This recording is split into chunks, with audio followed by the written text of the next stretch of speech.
Why are they bringing up the mangled wreckage of that submersible that imploded while people were trying to look at the mangled wreckage of the Titanic? That mangled wreckage of the submersible down at the bottom of the ocean was a sacred burial ground. They should leave that mangled wreckage of the submersible that's next to the Titanic alone, because I was hoping to pay $250,000 for the privilege of getting on board another submersible to ride to the bottom of the ocean to look at the mangled wreckage of the submersible that was looking at the mangled wreckage of the Titanic. I do not believe they should have retrieved the mangled wreckage of that submersible. It was a sacred burial ground, just like the Titanic, and it should be left alone and only be seen by people who can afford to shell out $250,000 a seat. Very disturbing, very disturbing.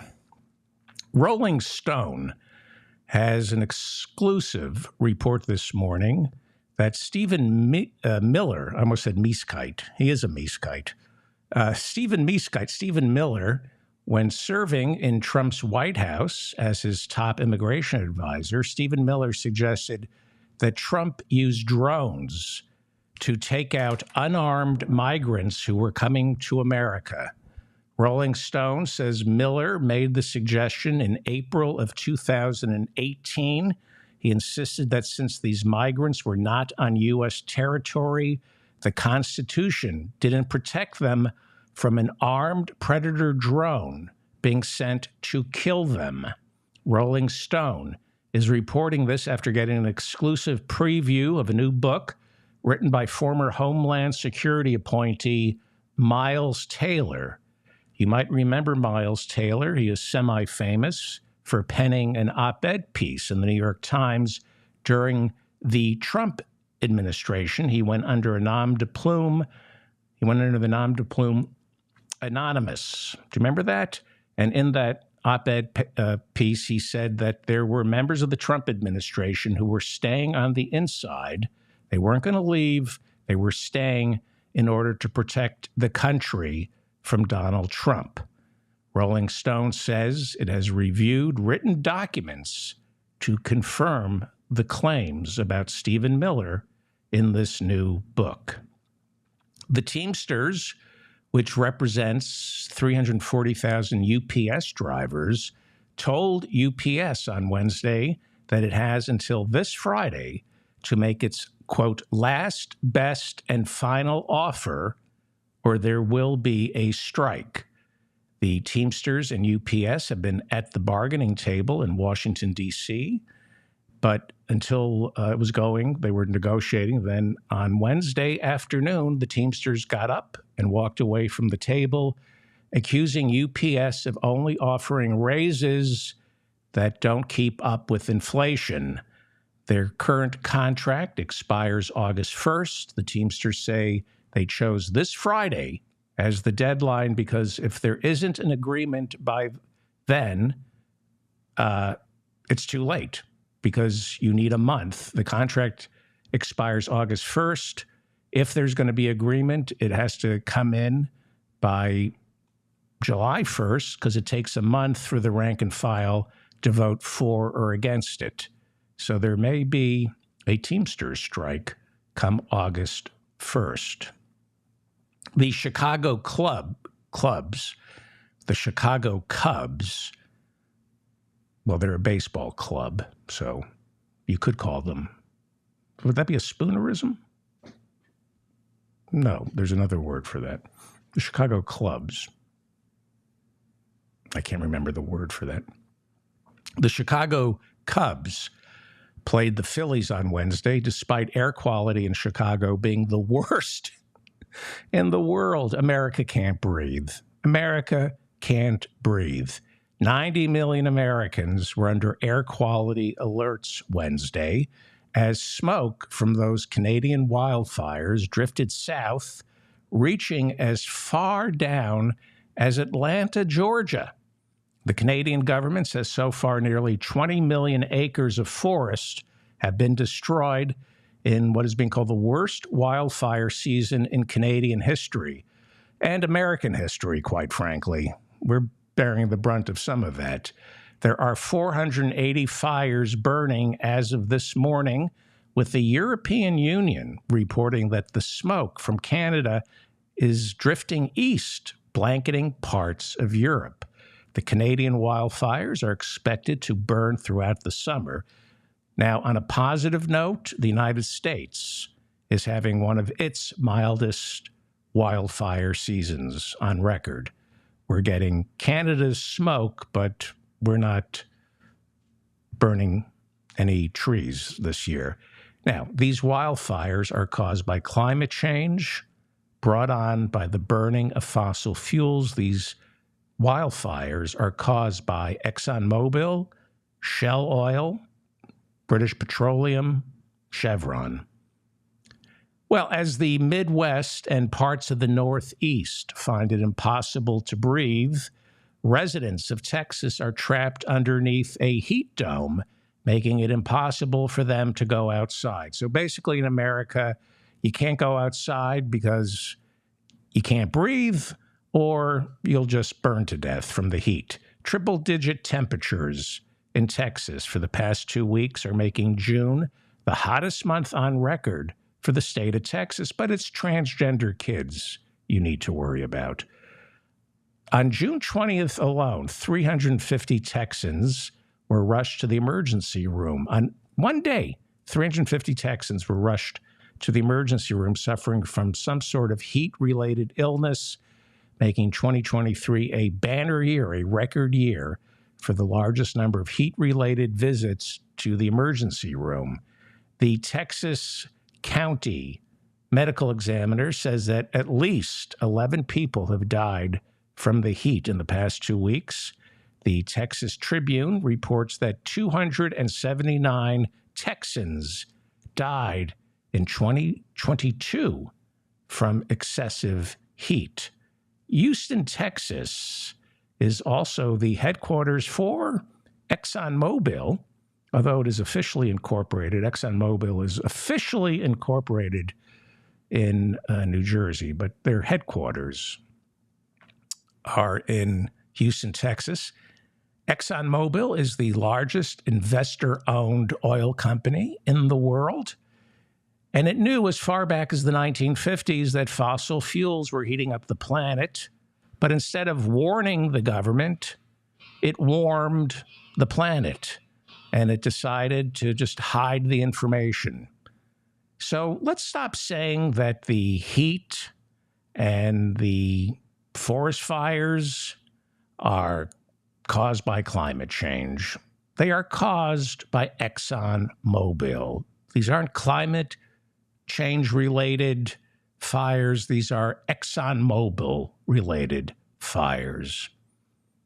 In 1999, Connecticut, the state of Connecticut, passed a law to stop police from racially profiling motorists. The law mandated that the police had to record the race of every motorist they pulled over. That information is then turned over to the government, which allows organizations like the Connecticut Racial Profiling Prohibition Project Advisory Board of Connecticut to audit those numbers, right? The police have to mark down anytime they stop a motorist, they have to write down what color the motorist is, and then organizations like the Connecticut Racial Profiling Prohibition Project Advisory Board of Connecticut can look at those numbers and audit them.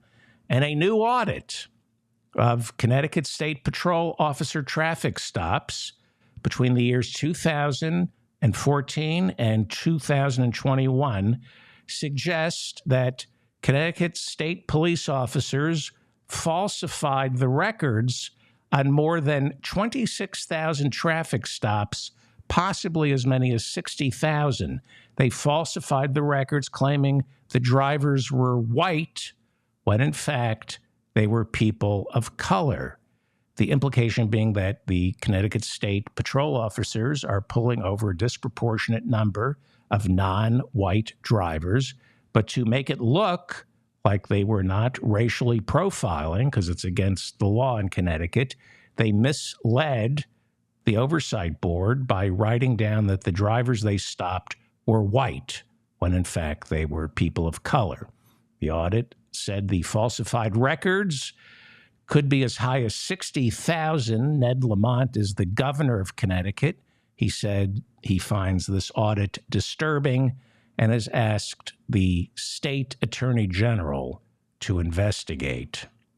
In April of 1989, a white woman jogging through Central Park was raped, and 5 African-American males were convicted of the crime, prompting then real estate tycoon Donald Trump to take out full-page ads. He took out full-page ads out in 5 of the biggest newspapers in New York City, and in those full-page ads, Donald Trump called for New York State to restore the death penalty, specifically to bring the Central Park Five to justice. The Central Park Five, as they were called, all of them African-American males, all of them ended up spending between 7 to 13 years in prison for a rape they had nothing to do with. Interesting.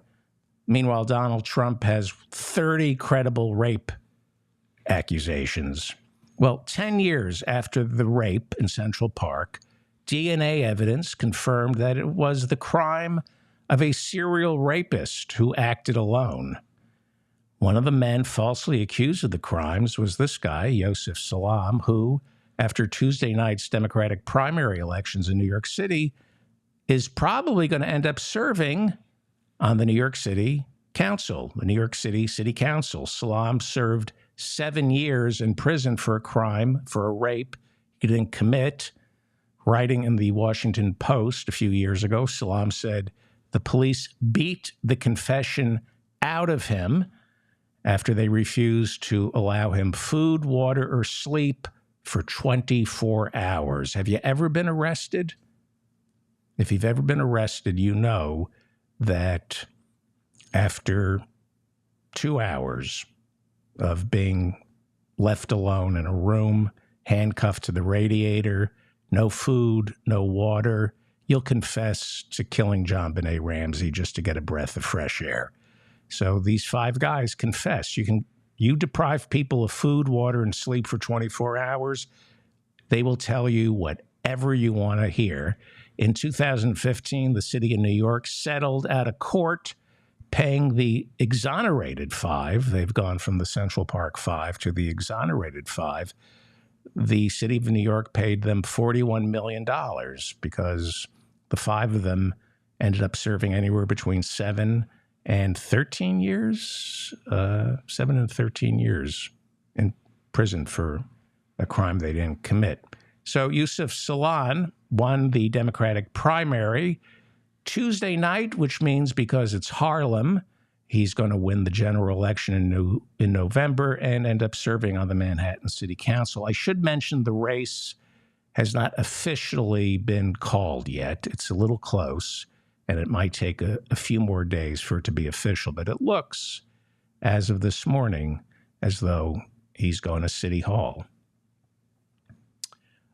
When Yusef Salaam joins the Manhattan City Council, one of the first issues he will confront is New York City's stubborn and growing homeless problem, with homeless shelters now bulging with a record number of 100,000 people sleeping in homeless shelters each night. And that doesn't count all the people who choose to sleep on the streets.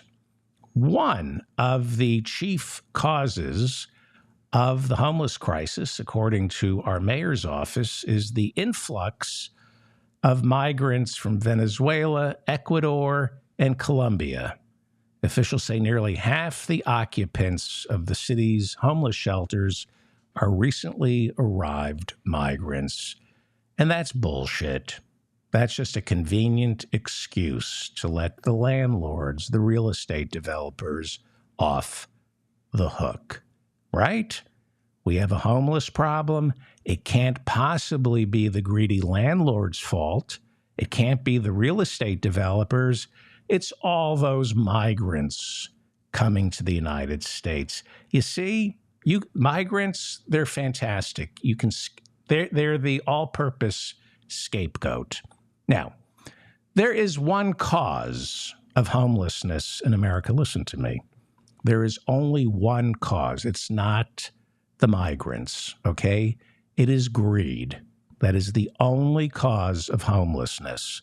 People who own real estate don't want the government building low-income housing because if there's too much supply, demand for housing goes down, which means landlords can't charge exorbitant rent. That's it. That's it. Read about the Faircloth Amendment, which limits the amount of public housing the federal government can build. Who do you think got that amendment passed? Realtors. They do not want the government building more homes and apartment buildings. It's Economics 101, supply and demand. The more apartment buildings there are, the less you can charge for rent. The median rent in New York City is $4,175 a month. Let that sink in for a second. $4,175 a month. Studies show that half of all renters in America live below the poverty line, and that half of all their money goes towards rent. Okay? And this demand for rental units is artificially inflated by wealthy landlords who leave thousands, tens of thousands, maybe hundreds of thousands of apartments in New York empty. And it's a little complicated, but if you pay attention, you might have to rewind this to listen to it again, but I'll try to explain to you how this works. The wealthy landlords leave these apartments empty, partly so they can claim losses on their taxes to offset the capital appreciation of their real estate value going up in price, right? You own a building and it's worth $1 million, and if you're not renting out all the units, you can offset the capital appreciation by claiming losses and saying, well, this is an empty unit. I lost $4,175 a month because it was empty. You get to deduct that because real estate tycoons write the tax code. So the money in New York City and around the country, the money isn't only in renting out these apartments. As a matter of fact, owning apartment buildings, the last thing you really want to do as a landlord is rent those units out. The real money in owning apartment buildings is in watching the value of the real estate go up and then flipping it. The people who live inside those buildings are a nuisance. They want electricity and water. It really makes more financial sense often to just leave these apartments empty, take the tax write-off, and while at the same time, because you're leaving these apartments empty, you create an artificial scarcity of housing. And that makes it look like more people want to live in New York City than they actually do. And that drives up both the rents and the value of your apartment buildings. Okay? Years ago, and I know this is complicated, it's supposed to be so people like us can't understand it. Years ago, New York City had rent control, and landlords could only raise rents by a tiny percentage each year, and they couldn't take that anymore. So they convinced New York City to institute something called rent stabilization, where a rent stabilization board each year determines how much landlords could increase the rent each year. And it's a battle royale here in New York City between the renters and the landlords. New York City landlords loathe rent control. They loathe rent stabilization. They claim, this is what they claim they want to charge the market rate. And rent stabilization keeps them from getting what these apartments they claim are actually worth. But what these apartments are actually worth is a lot less.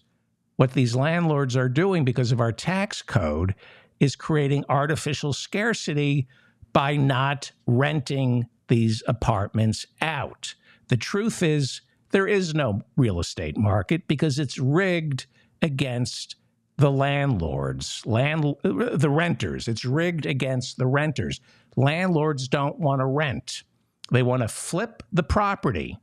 So this is complicated. This is why people go get MBAs and become accountants to create complicated real estate deals that you and I can't understand. And we, our eyes glaze over. But this is why there's homeless in America. The people who own property, people who own homes that they rent out, people who own apartment buildings, first off, they're your enemy, okay? And they're not going to solve the homeless problem because they're busy creating it. Asking people who own apartment buildings that they rent out or homes that they rent out, asking them to get on the let's solve the homeless crisis team is like asking ExxonMobil to get on the let's solve climate catastrophe team. Okay? ExxonMobil is the cause of climate catastrophe. Landlords are the cause of homelessness.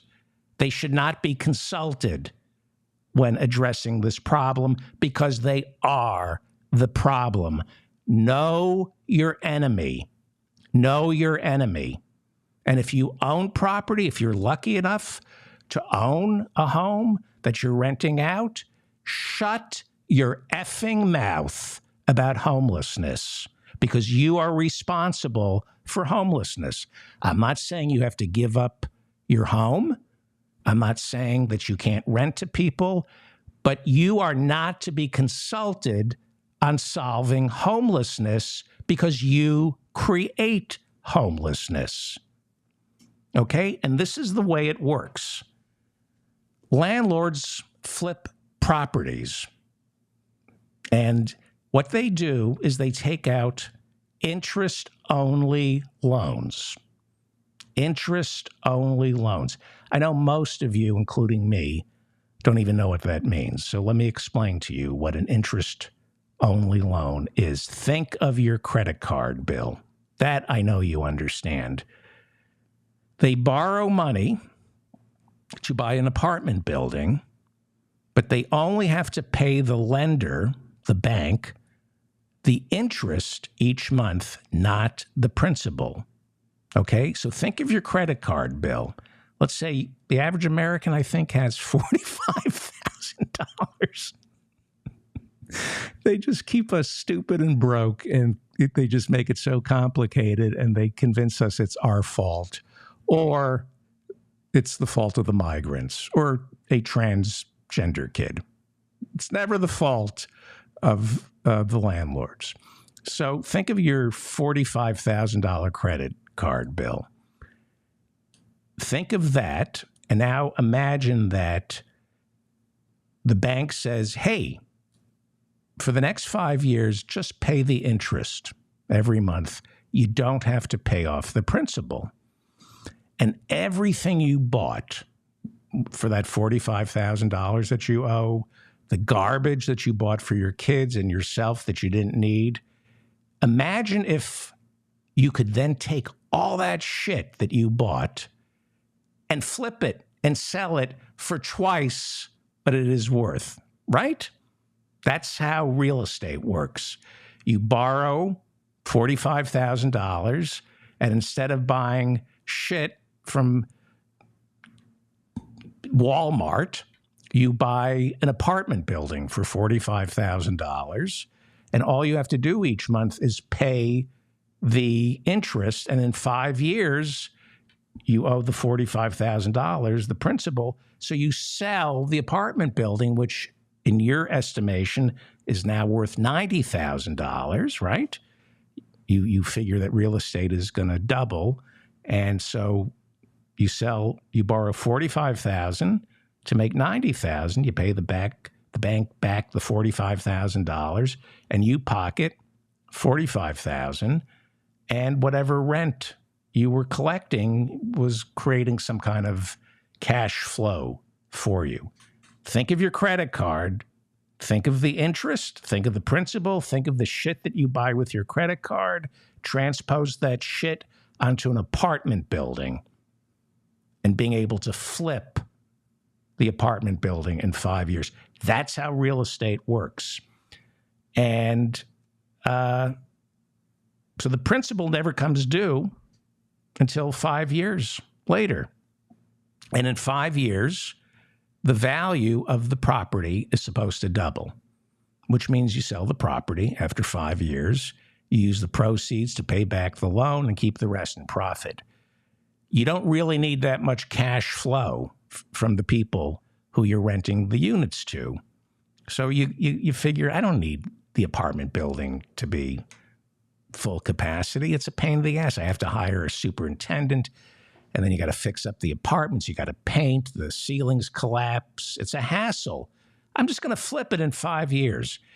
And now, what happens when real estate tanks in 5 years? What happens if the value of the property goes down instead of up? No worries, because you're an LLC.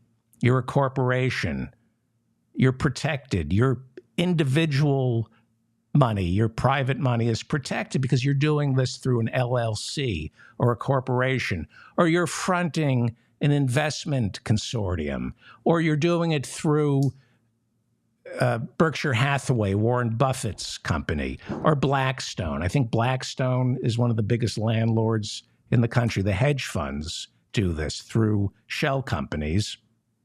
So if the price of real estate plummets, your LLC or your real estate consortium, your shell company. Donald Trump had thousands of shell companies. If the price of the real estate goes down and you lose money on your interest-only loan, you declare bankruptcy. Or if you're fronting Russian oligarchs to launder money, you don't have to worry at all about the interest-only loan coming due, because there's plenty of more money that those Russian oligarchs or Ukrainian oligarchs, there's plenty of money that they need to have laundered. So this is not a free market. The real estate market is rigged against the renters. It's not supply and demand because there's artificial scarcity because of our tax codes. Wealthy people are buying apartments solely as assets, long-term assets, short-term assets, with no intention of really renting these apartments out. They couldn't care less. It's loose change. The rent they collect, it's loose change. So I talked about rent-stabilized apartments, right? This is from The City. That's a newspaper here in New York City. Conservatively speaking, according to The City, 1/10 of rent-stabilized apartments are empty here in New York City. 1/10. We're just talking about rent-stabilized apartments. These are apartments that are regulated by the city.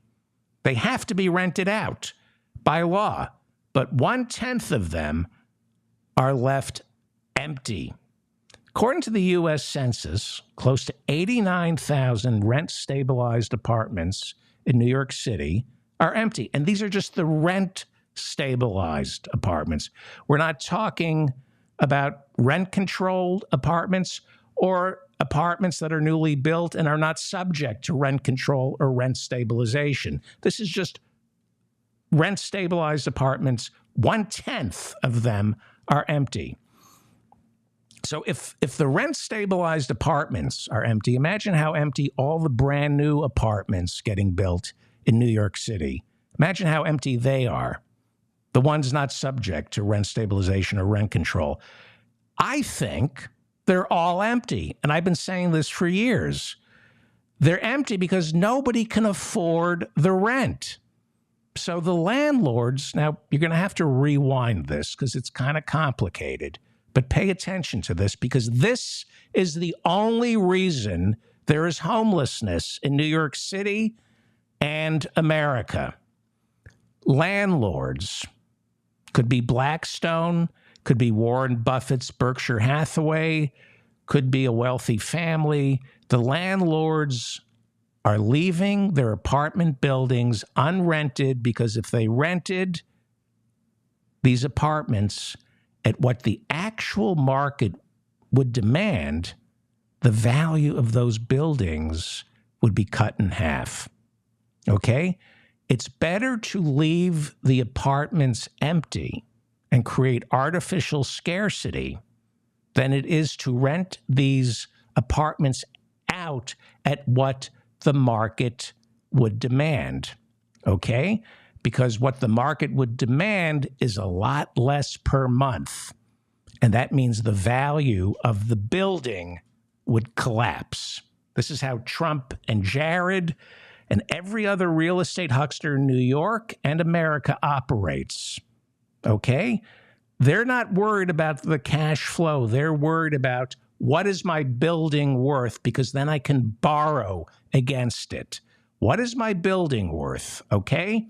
Well, each apartment in my building commands, I'm going to say $10,000 a month. Okay? That's what I'm going to tell the banks. Each apartment in my building rents for $10,000 a month. So each apartment is worth $120,000 a year. And then you multiply that by 10, and that's worth $1,200,000. One apartment building you could sell for $1,200,000 because you made up this number that it could get $10,000 a month, even though your building is empty, because nobody can afford $10,000 a month. And then you value the apartment based on these phony rent numbers that are not proven because your building is empty. These apartments are empty because if you rented them out at what the market would command, you wouldn't get $10,000 a month. You'd get $5,000, $3,000, who knows, right? So you just leave it empty and tell the banks it's worth $10,000 a month. The apartments are empty, but you make the calculations based on full occupancy, and then you borrow against those calculations. The banks are more than willing to go along with this because they get a skim, right? They collect fees. And what do you do when you borrow against the real estate? You buy more real estate. You keep borrowing and flipping and borrowing and flipping, and you're only paying interest on these loans, right? You don't have to pay off the principal. And along the way, you go bankrupt 6, 7 times, not to mention all your shell corporations that go bankrupt. And then you get to a point where you've run out of lenders, so you have to get elected president, so you can then turn to the Saudis to bail you out. This is precisely what the civil lawsuit in the state of New York against the Trump Organization is all about. This is not just Trump.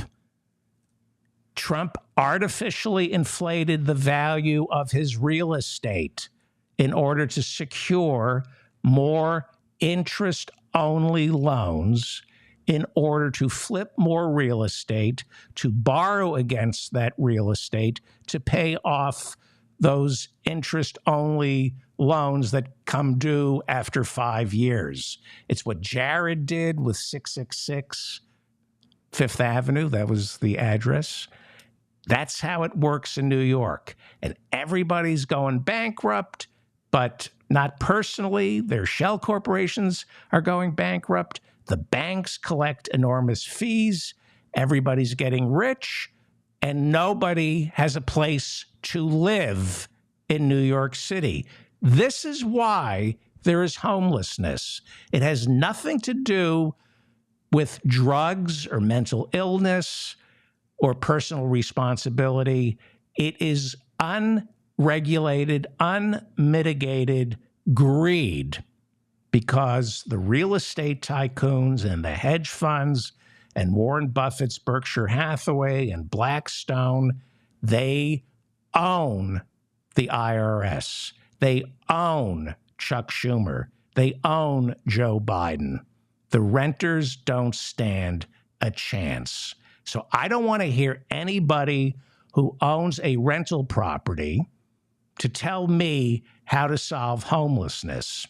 Because if you own a rental property, God bless you, but shut your effing mouth about homelessness, because asking landlords to help solve the homeless crisis is like asking ExxonMobil to help us solve climate catastrophe. These buildings are empty because it's not about providing living space for New Yorkers or Americans. These buildings are empty because our tax code is written by the landlords and the bankers who launder money for drug dealers and Russian oligarchs who need a safe place to plant their ill-gotten gains. And it's why the entire country is plagued by homelessness. It's why the New York Times reports that half the people living in New York City can't afford to live here. So explain that to me. If half the people in New York City can't afford to live here, how is it possible that the rents are so high? Artificial scarcity.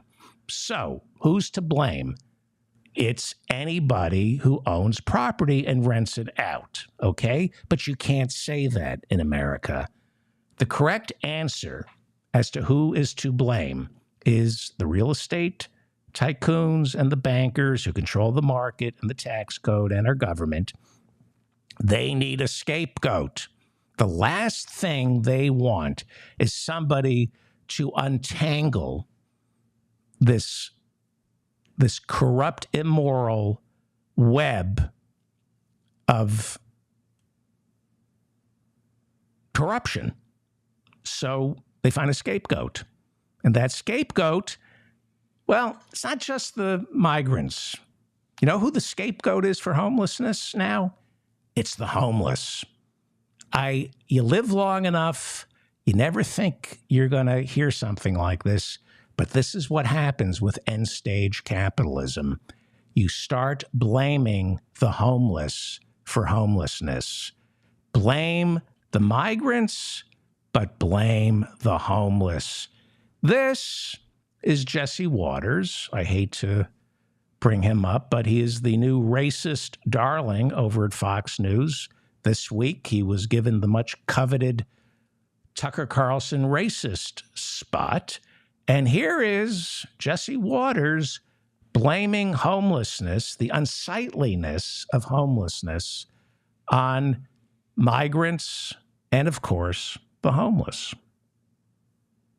I saw on the way into work a illegal immigration family digging through the trash looking for recyclables. How did you know they were illegal? You can tell. And Jesse. I can tell. I'm a city guy.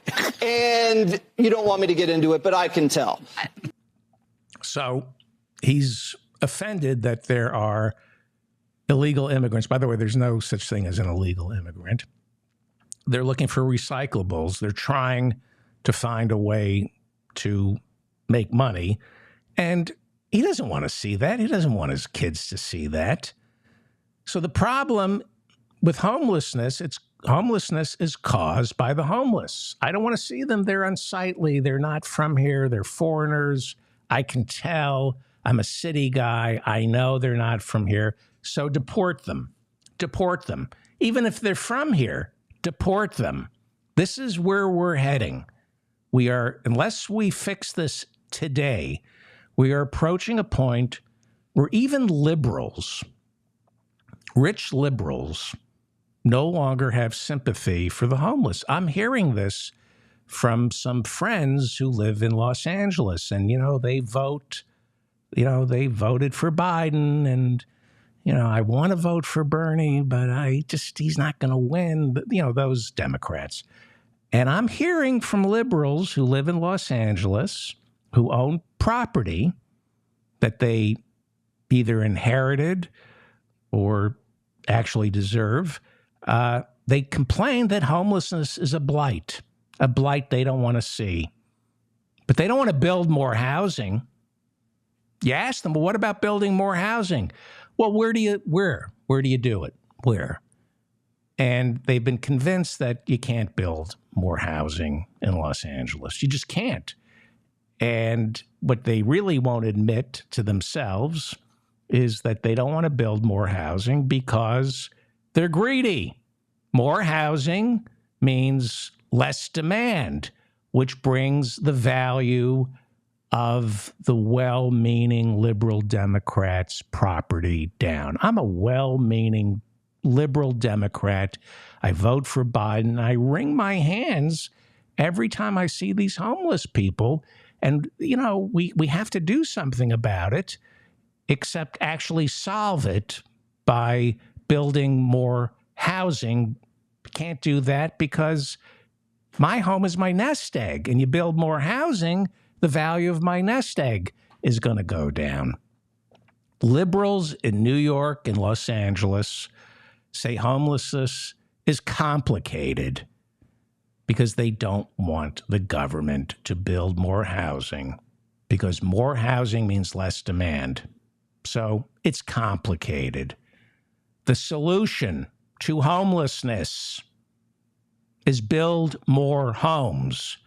But that's not what you can say in America. So we are moving, whether the liberals like it or not, we are moving to a point where the solution to homelessness is somehow figuring out a way to make the homeless disappear. I feel bad for them, but I want the police to come in and clear them out. They've got needles, and they smell, and they pee, and they poop on my lawn. I want the police to make them just disappear them. And that's what's happening in Los Angeles. The police are spending millions tearing down homeless encampments, not building housing for the homeless. They're spending millions to make the homeless disappear. Where are they supposed to go? Disappear. Just so I don't have to see it. Just move them. This is end-stage capitalism, and we are just a few years away from not just deporting the migrants, right? We want to deport the migrant. I don't want to know about Honduras and Guatemala and what we did to those countries that created the conditions for them to have to come here. Just get rid of them. I feel bad, but not here. Just deport them. Lock them up. Put them in for-profit detention centers. I just don't want to see them. This is where we're heading with our own American citizens who are falling through the cracks and becoming homeless. What we do to foreigners, we end up doing to ourselves. We are going to deport the homeless. This is where it's heading. We're going to deport them. We're going to send them into for-profit detention centers. This is where it's going. here is Donald Trump. Now, I remember Donald Trump when I was a kid in New York. He was creating homeless people in New York City. Here is Donald Trump.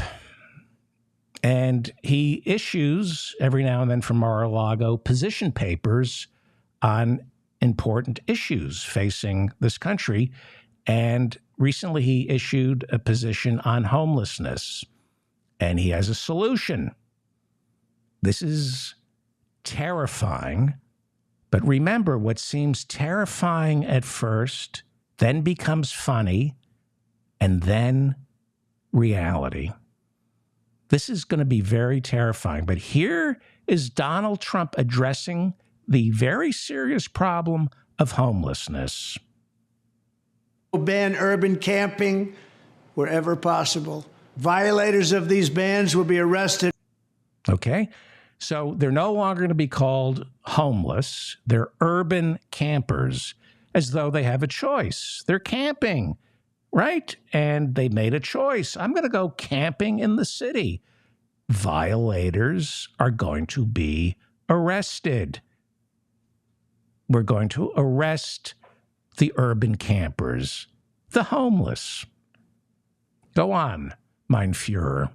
But they will be given the option to accept treatment and services if they're willing to be rehabilitated. Many of them don't want that. Right. So blame the homeless. Many of them don't want to be rehabilitated. Blame them for being homeless, right? They're drug addicts who just can't control their appetites. That's why they're homeless. But we're going to be compassionate and provide them with free services because that's what we do in America, right? If you get arrested in America, the first thing we do is try to rehabilitate you because we're not punitive here. We're all about rehabilitation if you want it. But most of these people, they're homeless for a reason. They're bad. They're morally inferior. Please continue, mein Führer. We'll give them the option. We'll give them the option to be rehabilitated. Like we give all our 2.5 million men and women behind bars in America the option to be rehabilitated, right? You go to prison here in America, we spare no expense on providing accommodations so that when you leave prison, you're prepared for the outside world. You've kicked your drug addictions. That's what we do here in America. And so we're going to arrest the homeless. And if they choose, because it's all about choosing, they chose to be urban campers. Now we're going to arrest them and then we're going to give them the choice. Do you want to get better or do we just have to keep you in this detention center working for free because of the loophole in the 13th Amendment? Please continue, mein Führer. We will then open up large parcels of inexpensive land, bring in doctors, psychiatrists, social workers, and drug rehab specialists, and create 10 cities where the homeless can be relocated and their problems identified. Let's listen to that again. And it's exactly what every invading army says when they're practicing ethnic cleansing. This is like word for word what you tell the populace when you're going to ethnically cleanse a city of a certain type. Listen to this again. We will then open up large parcels of inexpensive land, bring in doctors, psychiatrists, social workers, and drug rehab specialists, and create 10 cities where the homeless can be relocated and their problems identified. This is where we're heading. You know, people say, can't you focus on something other than Donald Trump? And I do try to talk about things other than Trump. But as I said on yesterday's show, he didn't materialize out of thin air. He's saying this. Ron DeSantis is saying this. This is fascism. It's pure fascism. And we've done it before. we rounded up the Japanese and placed them in concentration camps. The migrants along the border are in, are in concentration camps. Find out what the meaning of concentration camp is. And when a group of rabbis defined these for-profit detention centers that we have right now along the border as concentration camps, a lot of people were offended until the rabbis had to explain to them what a concentration camp is. We set up concentration. We have a long history of setting up concentration camps in the Philippines during World War II and with the First Peoples. And if you think we're not going to start setting up detention centers, we're not going to call them concentration camps, if you don't think we're not going to set up for-profit concentration camps for the homeless, the urban campers, you don't understand American history and you don't understand the Republican Party. These are fascists. It's not Trump. It is the wealthy who do not believe, I'm not saying all the wealthy, but a vast preponderance of the wealthy do not believe in democracy. They believe there are two types of people, those who serve and those who get served. Which side are you on? Know your enemy. There's nothing wrong with having money and owning property. I'm not saying that we're going to have some kind of we should have some Stalinist purge and strip people of their possessions. But understand what you're up against. Vast wealth that blames poor people for making the wealthy feel guilty. And they will make you disappear. It happens every day. That's what the police are for. I walk around New York and all I see are flashing disco lights on a police car, and it's people of color being rounded up, sent to Rikers Island, which is a modern-day insane asylum. They're creating this new class of criminals. They are punishing the poor.